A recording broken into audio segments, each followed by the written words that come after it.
Hello children, welcome to us education. आज हम करेंगे 7वीं क्लास की हिंदी की किताब बाल महाभारत कथा का 3rd चैप्टर अम्बा और भीष्म। तो इससे पहले आपने सुना था कि शांतनु कौन थे, उनकी कितनी पत्नियां थीं, उनके कौन कौन से बच्चे थे। तो एक बार हम और समझ लेते हैं कि शांतनु कौन थे, उनकी कितनी पत्नियां थीं। जो शांतनु थे उनकी 2 पत्नियां थीं, 2 रानियां थीं। एक का नाम था गंगा, एक का नाम था सत्यवती। तो गंगा से हुए थे देवव्रत और सत्यवती से उनकी 2 संतान थी, चित्रांगद और विचित्रवीर। गंगा से उनकी और भी संतानें थीं, लेकिन गंगा ने क्या किया था, उनको नदी में बहा दिया था। तो उनका जो पुत्र था देवव्रत वही बचा था। और सत्यवती से 2 संतानें हुई, चित्रांगद और विचित्रवीर। चित्रांगद के कोई संतान नहीं थी। और जो विचित्रवीर थे उनकी 2 रानियां थीं, एक का नाम था अंबिका और एक का नाम था अंबालिका। अंबिका से हुए थे धृतराष्ट्र और अंबालिका से हुए थे पांडु। धृतराष्ट्र से हुए थे कौरव और पांडु से हुए थे पांडव। तो आइए सुनते हैं फिर आगे क्या हुआ। अम्बा और भीष्म, इसमें बताया गया है कि इनकी क्या कहानी है। तो सत्यवती के पुत्र चित्रांगद बहुत ही वीर परंतु स्वेच्छाचारी थे। तो सत्यवती के जो पुत्र थे चित्रांगद, जो कि बहुत वीर थे, लेकिन वो स्वेच्छाचारी थे, अपनी इच्छा के अनुसार ही सारा काम करते थे। तो एक बार किसी गंधर्व के साथ उनका युद्ध हुआ, उसमें वो मारे गए। तो युद्ध में इनकी मृत्यु हो गई थी। तो उनके कोई संतान नहीं थी। सत्यवती के पुत्र, जो कि बड़े पुत्र थे चित्रांगद, इनके कोई संतान नहीं थी। इसलिए क्या हुआ, इनके जो छोटे भाई थे विचित्रवीर, वो हस्तिनापुर की राजगद्दी पर बैठे। तो विचित्रवीर की आयु उस समय बहुत छोटी थी। जब ये गद्दी पर बैठे तब इनकी आयु बहुत छोटी थी। इस वजह से क्या हुआ, उनके बालिग होने तक जो राजकाज था वो भीष्म ने यानी कि देवव्रत ने संभाला था। तो उनके नाम पर उन्होंने राजकाज किया था। तो जब विचित्रवीर विवाह के योग्य हुए तो भीष्म को उनके विवाह की चिंता हुई। भीष्म कौन थे? देवव्रत थे, जिन्होंने प्रतिज्ञा ली थी कि मैं हमेशा ब्रह्मचारी रहूँगा, कभी भी विवाह नहीं करूँगा। तो विचित्रवीर विवाह के योग्य हुए तो जो भीष्म थे उनको क्या हुआ, उसके विवाह की चिंता हुई। तो उनको खबर लगी, ऐसी सूचना मिली कि काशीराज की जो कन्याएं हैं उनका स्वयंवर होने वाला है। तो ये जानकर जो भीष्म थे बहुत खुश हुए और स्वयंवर में सम्मिलित होने के लिए काशी रवाना हुए। तो यहाँ तक क्या बताया गया कि सत्यवती के जो बड़े पुत्र थे चित्रांगद, वो बहुत ही वीर थे लेकिन स्वेच्छाचारी थे, अपनी इच्छा के अनुसार ही सारा काम करते थे। एक बार किसी गंधर्व के साथ उनका युद्ध हुआ तो युद्ध में उनकी मृत्यु हो गई, मारे गए। तो उनके कोई पुत्र नहीं था, इसलिए उनके छोटे भाई विचित्रवीर जो थे वो हस्तिनापुर की राजगद्दी पर बैठे। उस समय वो बहुत छोटे थे, उनकी आयु काफ़ी कम थी। इस वजह से उनके बालिग होने तक जो राजकाज था वो भीष्म ने ही संभाला। तो जब विचित्रवीर विवाह के योग्य हुए तो जो भीष्म थे उनको उनके विवाह की चिंता हुई। तो उनको ऐसी सूचना मिली कि काशीराज की जो कन्याएं हैं उनका स्वयंवर होने वाला है। तो ये जानकर जो भीष्म थे वो बहुत खुश हुए और स्वयंवर में सम्मिलित होने के लिए काशी रवाना हुए। स्वयंवर क्या होता है, जो कन्याएं होती हैं विवाह के योग्य, तो लोगों को सूचना दी जाती है। राजा महाराजा जो होते थे पहले ज़माने के, सबको सूचना दी जाती थी। तो जो भी विवाह के योग्य होता था वो यहाँ पर आता था और अपनी जो वीरता है उसको प्रदर्शित करता था। और जो जीत जाता था उसको क्या होता था, कन्या का उसके साथ विवाह हो जाता था। तो देश विदेश के अनेक राजकुमार उस स्वयंवर में भाग लेने के लिए आए। राजपुत्रियों को पाने के लिए आपस में बड़ी स्पर्धा थी। तो देश विदेश से बहुत से राजकुमार थे उस स्वयंवर में भाग लेने के लिए आए थे। तो जो ये काशीराज की कन्याएं थी उनको पाने के लिए आपस में बहुत ज़्यादा होड़ लगी हुई थी। सबको लग रहा था कि उनको मिल जाएं ये कन्याएं। तो क्षत्रियों में जो भीष्म थे उनकी प्रतिज्ञा की प्रतिष्ठा अद्वितीय थी। सबको पता था कि भीष्म ने प्रतिज्ञा ली है कि वो ब्रह्मचारी रहेंगे, कभी शादी नहीं करेंगे। तो उनके महान त्याग और भीष्म प्रतिज्ञा का हाल सब जानते थे। उनको पता था कि जो भीष्म है उन्होंने जो प्रतिज्ञा ली है उस प्रतिज्ञा को वो कभी भी नहीं तोड़ेंगे।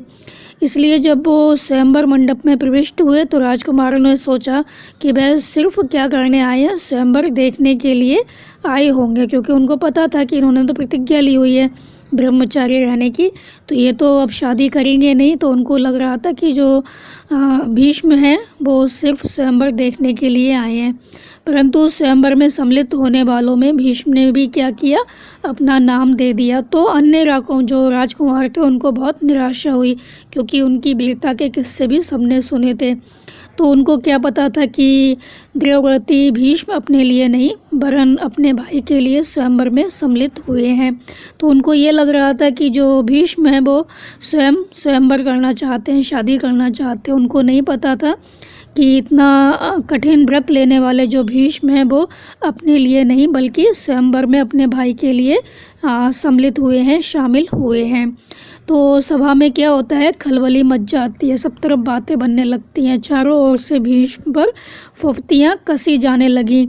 तो सब तरफ से अब मतलब जो लोग थे वहाँ पे इकट्ठे हुए थे राजकुमार, वो आपस में कहने लगे कि देखो ये जो भीष्म है इसने प्रतिज्ञा ली थी, अपनी प्रतिज्ञा को तोड़ रहा है। इस तरह से बातें बनने लगी। माना कि भरतवंशी भीष्म बहुत विद्वान और बुद्धिमान थे।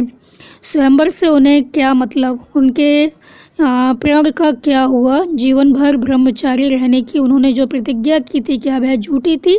इस भांति सब राजकुमारों ने भीष्म की हंसी उड़ाई, यहाँ तक कि काशीराज की कन्याओं ने भी भीष्म की तरफ से दृष्टि फेर ली और उनकी अवहेलना सी करके आगे की ओर चल दी। तो सभा में क्या होता है, आपस में बातें बनने लगती हैं, एक दूसरे से लोग कहने लगते हैं। तो सब लोग आपस में बातें करते हैं कि जो भीष्म है बहुत विद्वान हैं और बुद्धिमान हैं, तो उनको स्वयंवर से क्या मतलब, इन्हें तो कोई मतलब नहीं होना चाहिए। तो इनकी प्रतिज्ञा का क्या हुआ, इन्होंने तो प्रतिज्ञा ली थी ब्रह्मचारी रहने की हमेशा, क्या उन्होंने झूठी प्रतिज्ञा ली थी। तो इस तरह से सब राजकुमारों ने क्या किया, भीष्म का मजाक बनाया। यहाँ तक कि जो काशीराज की कन्याएं थी जिनका स्वयंवर होने वाला था, उन्होंने भी भीष्म की तरफ से क्या हुआ, दृष्टि फेर ली, उनको देखा भी नहीं और उनकी क्या की, अवहेलना की और वो आगे चल दी। तो भीष्म जो थे इस अवहेलना को सह नहीं सके। तो जो भीष्म थे जब उनको इस तरह का व्यवहार मिला, वहाँ पे जो कन्याएं थी वो भी नहीं देख रही थी, उनको भाव नहीं दे रही थी, तो ये वो बात सह ना सके। उन्होंने सभी राजकुमारों को हराकर क्या किया, तीनों राजकन्याओं को बलपूर्वक रथ पर बैठा लिया और हस्तिनापुर को चल दिए। सौव देश का राजा शाल्व बहुत वीर था। काशीराज की सबसे बड़ी कन्या अम्बा उस पर अनुरक्त थी और उसको मन ही मन अपना पति मान चुकी थी।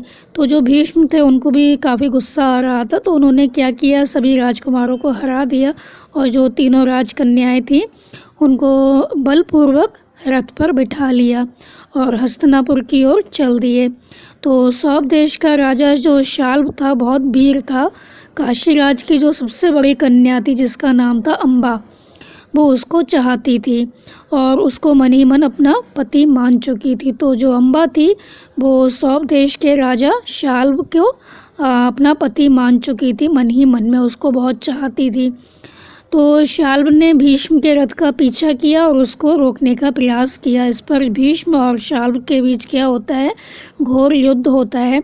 तो भीष्म ने उसको हरा दिया, जो शाल्व था उसको हरा दिया, किंतु काशीराज की जो कन्या थी उसकी प्रार्थना पर उसको जीवित छोड़ दिया। तो काशीराज की जो कन्याएं थी वो प्रार्थना करती हैं उसको ना मारने की, तो वो उसको छोड़ देते हैं जीवित, नहीं तो वो उसको मार देते।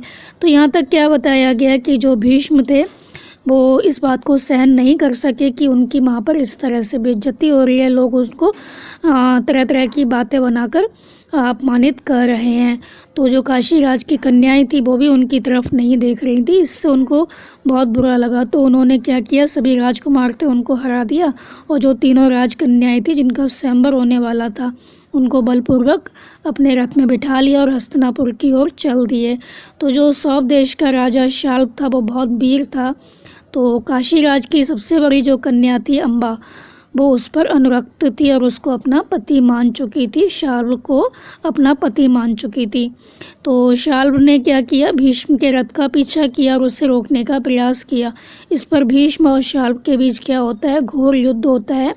तो जो भीष्म होते हैं वो शाल्व को हरा देते हैं, किंतु काशीराज की जो कन्याएं थीं वो प्रार्थना करती हैं उसको जीवित छोड़ने की, तो वो उसको जीवित छोड़ देते हैं। तो भीष्म काशीराज की कन्याओं को लेकर क्या करते हैं, हस्तिनापुर पहुंचते हैं। विचित्रवीर के विवाह की सारी तैयारियां हो जाने के बाद जब कन्याओं को विवाह मंडप में ले जाने का समय आया तो काशीराज की सबसे बड़ी जो बेटी थी अम्बा, वो एकांत में भीष्म से बोली, गांगे, मैंने अपने मन में सौंप देश के राजा शाल्व को अपना पति मान लिया था।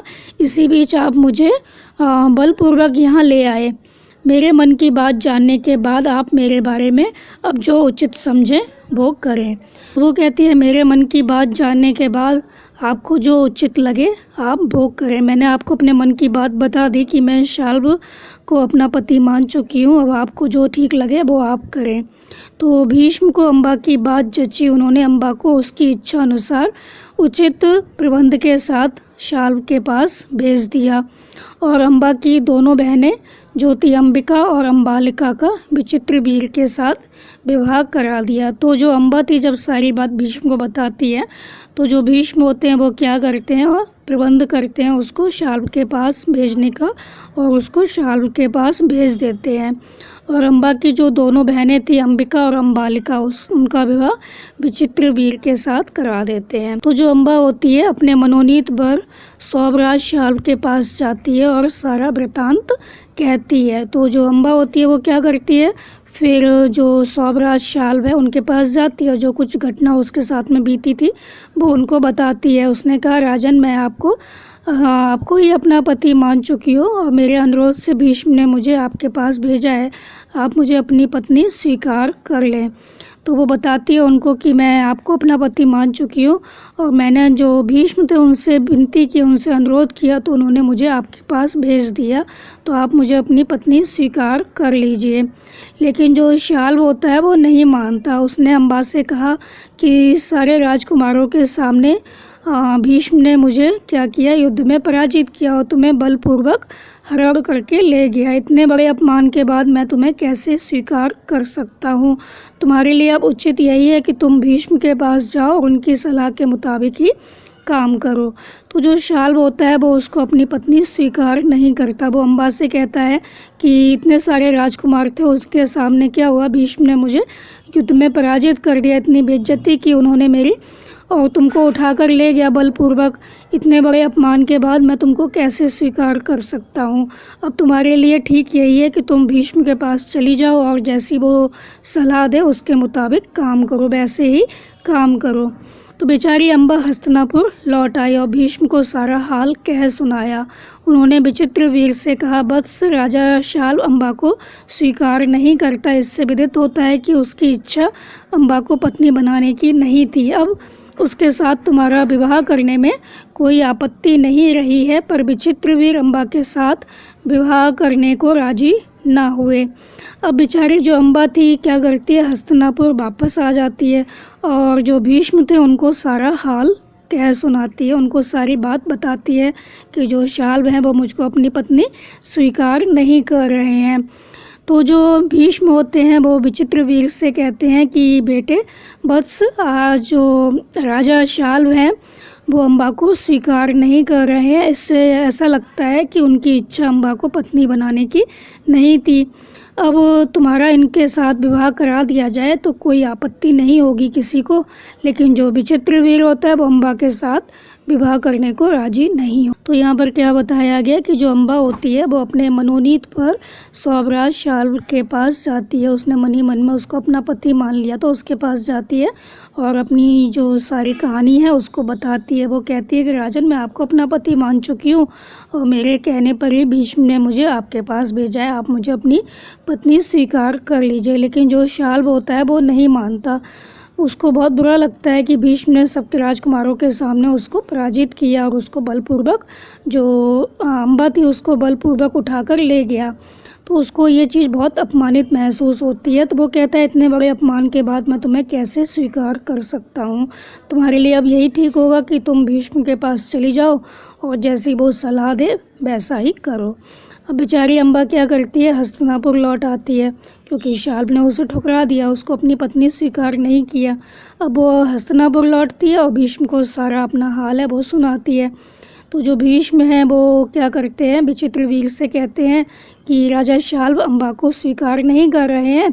इससे ऐसा जान लग पड़ता है कि उनकी इच्छा अम्बा को पत्नी बनाने की नहीं थी। अब तुम्हारा विवाह इसके साथ करा दिया जाए, किसी को कोई आपत्ति नहीं होगी। लेकिन जो विचित्रवीर होता है वो अम्बा के साथ विवाह करने के लिए राजी नहीं होता। बेचारी अम्बा इधर की भी नहीं रही ना उधर की, क्योंकि ना तो जो विचित्रवीर था वो उससे शादी करना चाह रहा था और ना जो शाल्व था वो भी उससे शादी नहीं कर रहा था।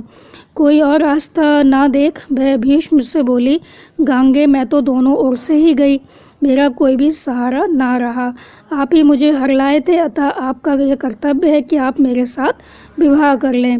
तो बेचारी अम्बा ना इधर की रही ना उधर की, क्योंकि उधर शाल्व ने भी उसको ठुकरा दिया, इधर जो विचित्रवीर था वो भी उससे शादी करने के लिए तैयार नहीं था। तो वो भीष्म से कहती है, गांगे गंगा के पुत्र, मैं तो दोनों ओर से ही गई हूँ, कोई भी मुझसे शादी करने को तैयार नहीं है, मेरा कोई भी सहारा नहीं है। आप मुझे लेकर आए हैं तो आपका अब ये कर्तव्य बनता है कि आप मुझसे शादी कर लीजिए।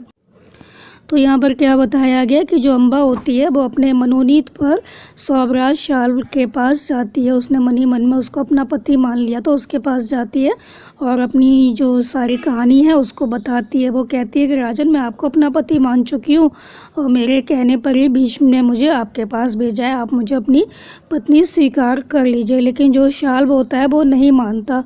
उसको बहुत बुरा लगता है कि भीष्म ने सबके राजकुमारों के सामने उसको पराजित किया और उसको बलपूर्वक, जो अम्बा थी उसको बलपूर्वक उठाकर ले गया।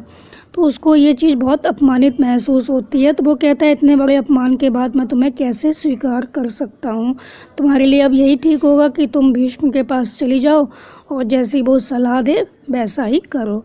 अब बेचारी अम्बा क्या करती है, हस्तिनापुर लौट आती है, क्योंकि शाल्व ने उसे ठुकरा दिया, उसको अपनी पत्नी स्वीकार नहीं किया। अब वो हस्तिनापुर लौटती है और भीष्म को सारा अपना हाल है वो सुनाती है। तो जो भीष्म हैं वो क्या करते हैं, विचित्रवीर से कहते हैं कि राजा शाल्व अम्बा को स्वीकार नहीं कर रहे हैं। इससे ऐसा जान लग पड़ता है कि उनकी इच्छा अम्बा को पत्नी बनाने की नहीं थी। अब तुम्हारा विवाह इसके साथ करा दिया जाए, किसी को कोई आपत्ति नहीं होगी। लेकिन जो विचित्रवीर होता है वो अम्बा के साथ विवाह करने के लिए राजी नहीं होता। बेचारी अम्बा इधर की भी नहीं रही ना उधर की, क्योंकि ना तो जो विचित्रवीर था वो उससे शादी करना चाह रहा था और ना जो शाल्व था वो भी उससे शादी नहीं कर रहा था।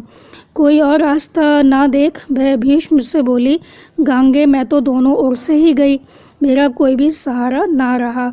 आप ही मुझे हरलाए थे, अतः आपका यह कर्तव्य है कि आप मेरे साथ विवाह कर लें।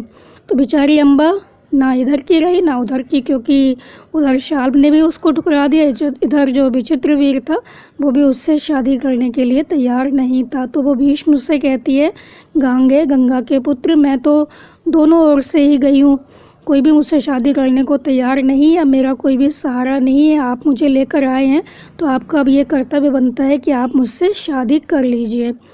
तो भीष्म ने उसकी बात ध्यान से सुनी और अपनी प्रतिज्ञा की याद दिलाकर बोले, अपनी प्रतिज्ञा को तो मैं तोड़ नहीं सकता। उन्होंने अम्बा की परिस्थिति समझकर विचित्रवीर से दोबारा आग्रह किया, पर वह नहीं माना। तो भीष्म ने उसकी बात को ध्यान से सुना और अपनी जो प्रतिज्ञा थी ब्रह्मचारी रहने की, हमेशा कुंवारा रहने की, शादी ना करने की, उसकी याद दिलाई अपनी प्रतिज्ञा की। और वो कहते हैं कि मेरी जो प्रतिज्ञा है उसको तो मैं तोड़ नहीं सकता, मैं विवाह नहीं कर सकता। तो उन्होंने अम्बा की परिस्थिति को समझकर जो विचित्रवीर थे उनसे दोबारा आग्रह किया, विनती की, लेकिन वो मानता नहीं है। तो भीष्म ने अम्बा को फिर समझाया और कहा कि स्वराज शाल्व के ही पास जाओ और एक बार फिर प्रार्थना करो। तो जो भीष्म होते हैं वो अम्बा से कहते हैं, उनको समझाते हैं कि तुम ऐसा करो, जो स्वराज शाल्व हैं उनके पास जाओ, एक बार फिर उनसे प्रार्थना करो, उनसे कहो कि वो तुमको अपनी पत्नी स्वीकार कर लें। अब जो लाचार अम्बा थी फिर शाल्व के पास जाती है और उसकी बहुत मिन्नतें करती है, लेकिन दूसरे की जीती हुई कन्या को स्वीकार करने से स्वराज ने साफ इनकार कर दिया। तो जो स्वराज शाल्व था वो उसको अपनी पत्नी बनाने के लिए तैयार नहीं था, क्योंकि उसको किसी और ने जीता था। तो अम्बा इस प्रकार 6 साल तक हस्तिनापुर और सौभ देश के बीच ठोकरें खाती फिरी। कभी वो इधर जाती थी, कभी उधर जाती थी, कभी इनसे विनती करती, कभी शाल्व से विनती करती थी पत्नी बनाने के लिए। तो उसने अपने इस सारे दुख का कारण भीष्म को ही समझा, क्योंकि भीष्म ही उसको उठाकर ले गया था। उन पर उसे बहुत क्रोध आया और प्रतिहिंसा की आग उसके मन में जलने लगी। अब उसके अंदर क्या हुआ, बदले की आग जलने लगी, क्योंकि भीष्म की वजह से ही उसकी ज़िंदगी खराब हुई थी, क्योंकि शाल्व उसको अपना नहीं रहा था। तो क्या होता है, जो अम्बा होती है वो भीष्म से बदला लेने की इच्छा से कई राजाओं के पास जाती है, उनको अपनी आप बीती सुनाती है। तो जो भीष्म थे काफ़ी बलशाली थे और उनकी जो वीरता के किस्से थे वो सबको पता थे। तो भीष्म से युद्ध करके उनका वध करने की उसने राजाओं से प्रार्थना की, पर जो राजा लोग होते हैं वो क्या करते हैं, भीष्म से युद्ध करना नहीं चाहते। वो भीष्म के नाम से ही डरते थे, किसी में इतना साहस नहीं था कि भीष्म से युद्ध करें। तो क्षत्रियों से एकदम निराश होकर जो अम्बा होती है फिर क्या करती है, तपस्वी ब्राह्मणों के पास जाती है। तो जो तपस्वी ब्राह्मण होते हैं वो कहते हैं कि तुम ऐसा करो, जो परशुराम है उनके पास जाओ, वो तुम्हारी जो ये इच्छा है वो अवश्य पूरी करेंगे। तो अब ऋषियों की सलाह पर जो अम्बा होती है वो परशुराम के पास जाती है। तो अम्बा की करुण कहानी सुनकर परशुराम का हृदय जो होता है वो पिघल जाता है। इतनी दयनीय कहानी सुनकर जो परशुराम होते हैं वो पिघल जाते हैं, उनका हृदय पिघल जाता है। उन्होंने दयाद्र स्वर में कहा, काशीराज कन्या, तुम मुझसे क्या चाहती हो, तुम क्या चाहती हो कि मैं क्या करूं? तो अम्बा ने कहा, ब्राह्मण वीर, मेरी प्रार्थना केवल यही है कि आप भीष्म से क्या करें, युद्ध करें। मैं आपसे भीष्म के वध की भीख मांगती हूँ। मैं चाहती हूँ कि आप युद्ध करें और भीष्म को मार दें।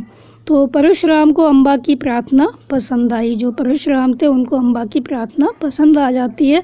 तो वो बहुत उत्साह के साथ भीष्म के पास जाते हैं और उन्हें युद्ध के लिए ललकारते हैं। दोनों कुशल योद्धा थे, परशुराम भी बहुत अच्छे योद्धा थे और जो भीष्म थे वो तो थे ही, और धनुष विद्या के जानकार थे। दोनों ही धनुष बहुत अच्छे से चलाना जानते थे।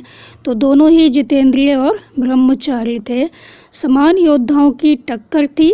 समान योद्धा थे दोनों, एक जैसे ही वीर थे और धनुष विद्या के जानकार थे। कई दिनों तक युद्ध चलता रहा, लेकिन अंत में क्या होता है, किसी की भी हार जीत नहीं होती। और अंत में परशुराम ने क्या किया, हार मान ली। उन्होंने अम्बा से कहा, जो कुछ मेरे बस में था वो मैंने कर लिया, अब तुम्हारे लिए यही उचित है कि तुम भीष्म की ही शरण लो। तो जो परशुराम होते हैं वो भी अपनी हार मान लेते हैं, अम्बा से कहते हैं कि मेरे वश में जो था वो मैंने किया, अब तुम क्या करो, तुम्हारे लिए यही उचित है कि तुम भीष्म के पास चली जाओ। पर अम्बा ऐसी बातों से कब विचलित होने वाली थी, लेकिन अम्बा भी इन सब बातों से विचलित होने वाली नहीं थी। तो उसने क्या किया, वन में जाकर तपस्या शुरू की और तपोबल से, अपने तपस्या के बल से स्त्री रूप को छोड़कर वो क्या हुआ, पुरुष बन गई। और उसने अपना नाम क्या रख लिया, शिखंडी रख लिया। तो जो अम्बा थी वो शिखंडी नाम से प्रसिद्ध हुई, क्योंकि उसने क्या किया, तपस्या की थी, स्त्री रूप था उसको छोड़ दिया और पुरुष बन गई। जब कौरवों और पांडवों के बीच कुरुक्षेत्र के मैदान में युद्ध हुआ तो भीष्म के विरुद्ध लड़ते समय शिखंडी रथ के आगे बैठा था और अर्जुन ठीक उसके पीछे। तो जब कौरव और पांडवों का युद्ध होता है कुरुक्षेत्र के मैदान में, तो भीष्म के विरुद्ध लड़ते समय शिखंडी जो था, मतलब जो अम्बा थी जिसने शिखंडी का रूप धारण कर लिया था, वो रथ के आगे बैठी हुई थी और जो अर्जुन थे वो ठीक उसके पीछे बैठे हुए थे। तो जो अम्बा थी वो पुरुष बन गई थी, शिखंडी उसने अपना नाम रख लिया था। तो ज्ञानी जो भीष्म थे उनको ये बात मालूम थी कि जो अम्बा है वही शिखंडी का रूप धारण किए हुए है, इसलिए उन्होंने ये ठीक नहीं समझा कि उसके साथ युद्ध किया जाए, क्योंकि ये उनकी वीरोचित प्रतिष्ठा के विरुद्ध था। तो शिखंडी को आगे करके अर्जुन ने क्या किया, भीष्म पितामह पर हमला किया। भीष्म पितामह मतलब जो देवव्रत था, जिसने की प्रतिज्ञा ली थी ब्रह्मचारी रहने की, इसलिए उसका नाम हो गया था भीष्म पितामह। और अंत में उन पर विजय प्राप्त की। तो जो अर्जुन होते हैं वो क्या करते हैं, भीष्म पितामह पर हमला करते हैं और अंत में विजय प्राप्त कर लेते हैं। जब भीष्म आहत होकर पृथ्वी पर गिरे तब जाकर अम्बा का क्रोध शांत हुआ। तो जो अम्बा थी, मतलब जो शिखंडी बन के आई थी, तो जब वो देखती है कि जो भीष्म हैं घायल होकर पृथ्वी पर गिर गए हैं, तब उसकी कलेजे को ठंडक पहुंचती है। उसको लगता है कि अब उसका जो बदला है वो पूरा हो गया। उसको बहुत अधिक शांति मिलती है, उसका क्रोध शांत होता है। तो यहाँ पर हमारा जो चैप्टर है वो ख़त्म हो गया। तो इसमें यही बताया गया है कि जो अम्बा थी वो कौन थी और भीष्म के साथ उन्होंने इस तरह का व्यवहार क्यों किया। अंत में भीष्म से बदला लेने के लिए वो वन में जाती हैं, तपस्या करती हैं, तप के बल से स्त्री रूप छोड़कर वो पुरुष बन जाती हैं और अपना नाम शिखंडी रख लेती हैं। और जब कौरव और पांडवों के बीच कुरुक्षेत्र के मैदान में युद्ध होता है तो भीष्म के विरुद्ध लड़ते समय शिखंडी रथ के आगे बैठा था और जो अर्जुन थे वो ठीक पीछे बैठते हैं। लेकिन जो भीष्म होते हैं उनको ये बात पता थी कि अम्बा ही शिखंडी का रूप धारण किए हुए है, तो वो उस पर बाण नहीं चलाते क्योंकि ये उनकी वीरोचित प्रतिष्ठा के विरुद्ध था। तो शिखंडी को आगे करके अर्जुन ने भीष्म पितामह पर हमला किया और अंत में उन पर विजय प्राप्त की। और जो अम्बा थी उनका क्रोध शांत हो जाता है कि उन्होंने ये सोचती हैं कि उन्होंने बदला ले लिया, तो उनका जो बदला लेने का प्रण था भीष्म पितामह से वो पूरा हो गया था। तो उनका जो गुस्सा था वो अब शांत हो जाता है क्योंकि उनकी ही वजह से अम्बा की ज़िंदगी खराब हुई थी। तो ये था इस चैप्टर का सार, इस कहानी का सारांश। तो बच्चों आप इस कहानी को अच्छे से समझ कर याद कर लीजिए और हमारे चैनल असह एजुकेशन को लाइक कीजिए, सब्सक्राइब कीजिए और शेयर करना मत भूलिए। Thank you.